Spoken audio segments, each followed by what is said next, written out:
Hello friends, कैसे आप सब। मैं हूं आशीष धीमान और आप देख रहे हैं ज्ञान स्टडी पॉइंट। तो आज हम रेनकाइन साइकिल की प्रॉब्लम के बारे में पढ़ने जा रहे हैं। तो चलिए स्टार्ट करते हैं। Steam power plant is supply with dry saturated steam eight A pressure of 12 बार। तो यहाँ आपके पास स्टीम पावर प्लांट के अंदर हम ड्राई सैचुरेटेड स्टीम को दे रहे हैं, ठीक है, एट ए प्रेशर ऑफ 12 बार। तो यहाँ से जो हम ड्राई सैचुरेटेड स्टीम का सप्लाई कर रहे हैं 12 बार के ऊपर इसका सप्लाई कर रहे हैं, तो P1 की वैल्यू आपके पास 12 बार हो जाती है।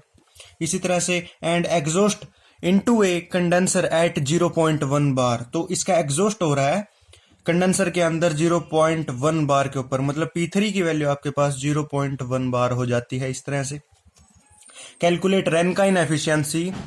फर्स्ट स्टीम टेबल की हेल्प से निकालनी है हमें रेनकाइन एफिशिएंसी, और सेकंड मोलर चार्ट की हेल्प से हमें रेनकाइन एफिशिएंसी निकालनी है। ये आपके पास क्वेश्चन है। तो देखिए, पीवी और टीएस डायग्राम की हेल्प से समझने की कोशिश करते हैं। देखिए, ये आपके पास प्रेशर वॉल्यूम डायग्राम है, ठीक है। ये रेनकाइन साइकिल है आपके पास 1 2 3 4। तो 1 और 2, 1 पॉइंट पे और 2 पॉइंट पे प्रेशर सेम है। इसका मतलब क्या है कि P1 is equal to P2 के इक्वल हो जाता है। सिमिलर वे से प्रेशर लाइन ये भी आपके पास, ये P3 और P4 सेम हो जाता है। यहाँ पे P3 is equal to P4 के इक्वल हो जाता है, प्रेशर सेम हो जाता है, ठीक है। इसी तरह से ये आपके पास टेम्परेचर और एंट्रोपी डायग्राम है। इसमें आपके पास 1 और 2 पॉइंट के ऊपर टेम्परेचर सेम हो जाता है, T1 is equal to T2 के इक्वल हो जाता है।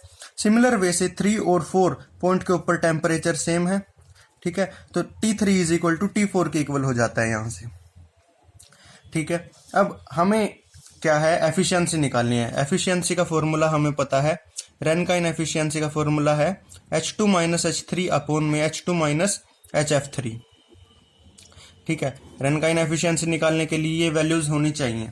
H2, ठीक है, तो 2 पॉइंट पे हमें एंथैल्पी निकालनी है, ठीक है, और H3 की 3 पॉइंट पे हमें एंथैल्पी निकालनी है। तो देखिए, 2 पॉइंट पे एंथैल्पी हम कैसे निकाल सकते हैं। देखिए, ये जो 2 पॉइंट है ये आपके पास वेपर लाइन के ऊपर है। ये आपके पास लाइन जो है ये वेपर लाइन है, ठीक है। इस लाइन के ऊपर सारे का सारा वेपर होगा आपके पास, मतलब इस पे लाइन पे जो भी एंथैल्पी होगी वो Hg की फॉर्म में होगी। G stands for gas, G stands for gas. हमारे पास स्टीम टेबल है। स्टीम टेबल की हेल्प से हम प्रेशर का यूज करके वो एंथैल्पी निकाल लेंगे। ये मेरे पास स्टीम टेबल है। यहाँ पे देखिए, प्रेशर बेस टेबल का यूज करेंगे हम ड्राई सैचुरेटेड स्टीम के लिए SI यूनिट्स में, ठीक है। ये 27 पेज पे है, ये 27 पेज आ जाता है अपने पास। देखिए, ये प्रेशर लाइन है आपके पास, ये टेम्परेचर लाइन है। तो प्रेशर हमें सबसे पहले 12 बार चाहिए। 12 बार के लिए हम देखते हैं। देखिए, ये 12 बार प्रेशर आ जाता है, ठीक है। हमें वैल्यू निकालनी है H2 की। तो H2 तो मैंने बताया था Hg की फॉर्म में होगी H2 की वैल्यू, क्योंकि ये वेपर लाइन के ऊपर है। मतलब ये है कि Hg की फॉर्म में देखिए 12 बार है, ये 12 बार है, ये 12 बार है। यहाँ पे आपके पास Hg की फॉर्म में ये वैल्यू है, देखिए ये Hg है, ठीक है। और 12 बार के ऊपर Hg की वैल्यू 2782.8, और इसकी यूनिट क्या है, किलो जूल पर kg, ये इसकी यूनिट है, ठीक है। तो मैं पहले ही वैल्यूज लिख चुका हूं कि 12 बार के ऊपर Hg की जो वैल्यू होएगी वो 2782.8 किलो जूल पर kg होएगी, ठीक है। तो H2 की वैल्यू मैं लिख लेता हूं यहाँ पे, Hg2 is equal to 2782.8 kilo joule per kg। अब हमें H3 की वैल्यू निकालनी है। H3 थर्ड पॉइंट के ऊपर, ठीक है।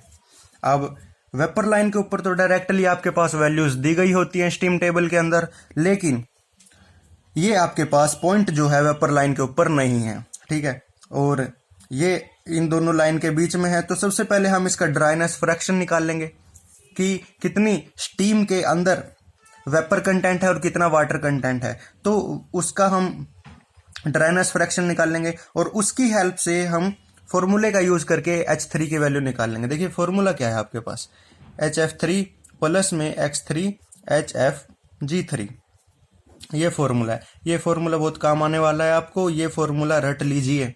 ठीक है, HF3 की वैल्यू और HFG3 की वैल्यू और X3 की वैल्यू निकालनी है। देखिए 12 बार, तो प्रेशर का यूज करके हम यहाँ से सारी की सारी वैल्यूज निकाल लेंगे। ठीक है, ये 12 बार है।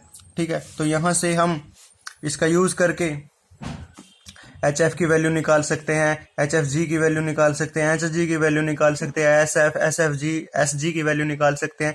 ये S क्या है, ये एंट्रोपीज है। ठीक है, तो मैं सारी की सारी वैल्यूज लिख चुका हूं 12 बार पे। सिमिलर वे से 0.1 बार प्रेशर उसमें निकाल लेंगे। ठीक है, और फिर ये सारी की सारी वैल्यू नोट डाउन कर लेंगे। जैसे कि 0.1 बार देखेंगे लाइन, तो पीछे देखेंगे, देखिए ये 0.1 बार है प्रेशर, और इसके बेस पे आप सारी की सारी वैल्यूज यहां से निकाल सकते हो जो आपको चाहिए।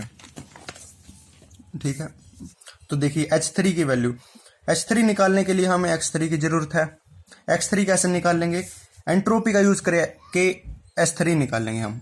ठीक है, देखिए एंट्रोपी, ये 2 और 3 प्रोसेस के अंदर H2 प्रोसेस, H2 पॉइंट के ऊपर और 3 पॉइंट के ऊपर एंट्रोपी सेम है आपके पास, मतलब H2 is equal to H3 के इक्वल है। ठीक है, तो यहां हम लिख लेंगे H2 is equal to S3, और S3 किसके इक्वल होता है, SF3 प्लस में X3 SFG3।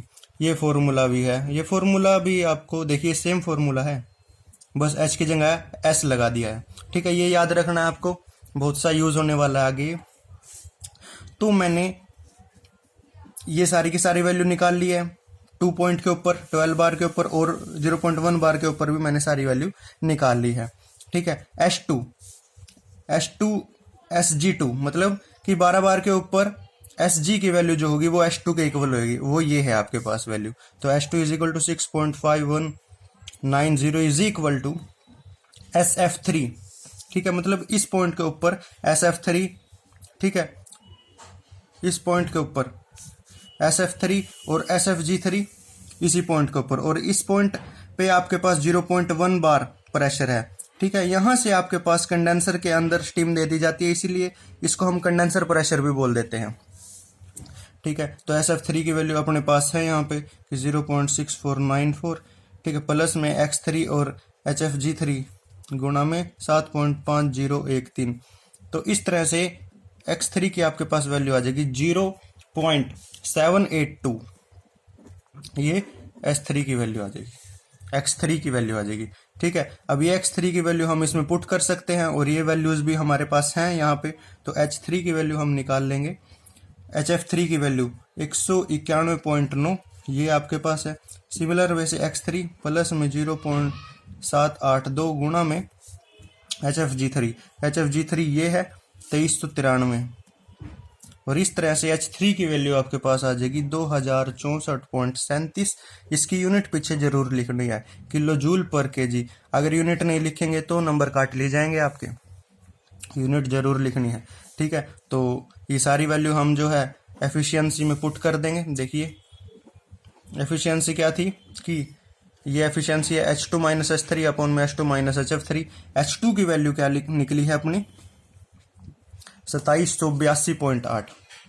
ठीक है, 2782.8 माइनस में H3 की वैल्यू 2064.37 अपॉन में H2 2782.8 माइनस में HF3 की वैल्यू ये है आपके पास 191.9, और इसकी कैलकुलेट करके आपके पास वैल्यू आ जाती है 27.73%।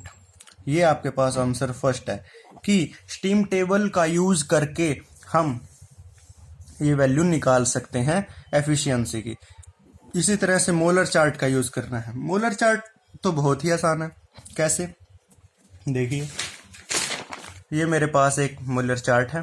ठीक है, इसमें जो है मोटे तौर पर दी गई है वैल्यूज, लेकिन एक स्टीम टेबल के पीछे आपके पास एक ऑफिशियल मोलर चार्ट दिया जाता है, वो उसमें बहुत ही अच्छे से वैल्यूज दी गई होती है। ठीक है, मेरे पास फिलहाल यही है, तो इसमें से वैल्यूज निकाल लेंगे। देखिए आपके पास शुरू में इनिशियल प्रेशर 12 बार दिया गया है, तो ये आपके पास 10 बार प्रेशर की लाइन है। ये 15 बार और ये 20 बार, तो 10 बार प्रेशर की लाइन को नीचे लेके आऊंगा मैं। ठीक है, यहाँ पे कट कर दिया ये। ठीक है, तो 10 बार यहाँ है, 15 बार यहाँ है, तो 12 बार कुछ यहाँ होता होगा इसका। ठीक है, तो यहाँ पे मैं अगर इसकी वैल्यू देखूं तो ये आपके पास वैल्यू आ जाती है इसकी 2780, 2500, 2600, 2700, 2780। इस तरह से आप निकाल सकते हो। तो इसी तरह से, और इसका आइसेंट्रोपिक एक्सपेंशन मैं नीचे की तरफ इसका करूंगा, जब तक करूंगा जब तक ये आपके पास एग्जॉस्ट प्रेशर के साथ इसकी लाइन कट नहीं कर जाती। एग्जॉस्ट प्रेशर 0.1 बार की लाइन थी, ये 0.1 बार की लाइन देख रहे हैं आप। ठीक है, यहाँ पे कट कर गई है ये। ठीक है, और यहाँ पे ये क्या वैल्यू है इसकी, देखिए ये जो है 2000, इस डब्बे का जो है हाफ यहाँ होता है और इससे थोड़ी सी ऊपर ये है, मतलब इसकी वैल्यू हम ले लेंगे 2060। ठीक है, तो इसकी वैल्यू 2780 है H2 की, और H3 की वैल्यू 2060। ठीक है, तो यहाँ से जो है फ्रॉम मोलियर चार्ट हम लिखेंगे, फ्रॉम मोलियर चार्ट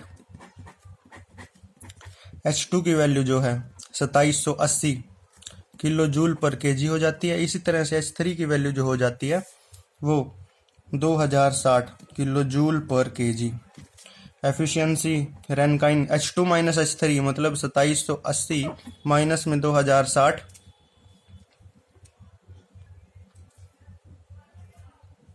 और डिवाइड में H2 2780 माइनस में HF3 की तो वही वैल्यू रहेगी HF3, और ये हमें स्टीम टेबल में से ही निकालनी पड़ेगी, तो 191.9। तो इसकी अब कैलकुलेट करके वैल्यू आ जाती है 27.8%। ठीक है, तो दोबारा कैलकुलेट करके 27.8% इसकी वैल्यू आ जाती है। तो इस तरह से देखिए बहुत ही अप्रोक्सीमेटली इक्वल है दोनों। अगर हम दोनों मेथड से निकालने की कोशिश करते हैं तो इस तरह से ये आप सोल्व कर सकते हैं, और बहुत ही आसानी से आप सोल्व कर सकते हैं। एक चीज़ और, मोलर चार्ट से अगर आप वैल्यूज़ को निकाल रहे हैं तो वहाँ पे मोलर चार्ट जरूर शो करके आना है, थोड़ा सा उसका रफ डायग्राम जरूर शो करके आना है, क्योंकि डायग्राम अगर हम बनाते हैं एग्जाम्स के अंदर तो उसका इफेक्ट पड़ता है। तो यहाँ से कुछ नहीं ज़्यादा करना आपको कि यहाँ से एंथैल्पी लिख देनी है, यहाँ पे एंट्रोपी लिख देनी है। ठीक है, ये आपके पास जैसे सैचुरेशन लाइन चली गई। ठीक है, सैचुरेशन लाइन हो जाती है ये। ठीक है, और ये प्रेशर लाइन हो जाती है फर्स्ट। ठीक है, तो इस तरह से ये लाइन आपके पास ए पॉइंट बना दो। ठीक है, फिर इसका सेकंड और इसको आइसेंट्रोपिकली एक्सपेंड कर दो। ठीक है, तो ये आपके पास जो H2 की वैल्यू लिख दो यहाँ से, और यहाँ से ये H3 की वैल्यू लिख दो। ठीक है, ये आइसेंट्रोपिकली एक्सपेंड हो जाती है, और ये P1 है आपके पास और ये P2 है। P1 कितना दिया गया था 12 बार, और P2 कितना 0.1 बार दिया गया था। बस ये रफ सा डायग्राम आप बना सकते हो। ठीक है, और इफेक्टिव आंसर के लिए तो थैंक यू वीडियो देखने के लिए। और ज़्यादा अपडेटेड वीडियोस के लिए आप मेरे चैनल को सब्सक्राइब कर सकते हैं। Thank you.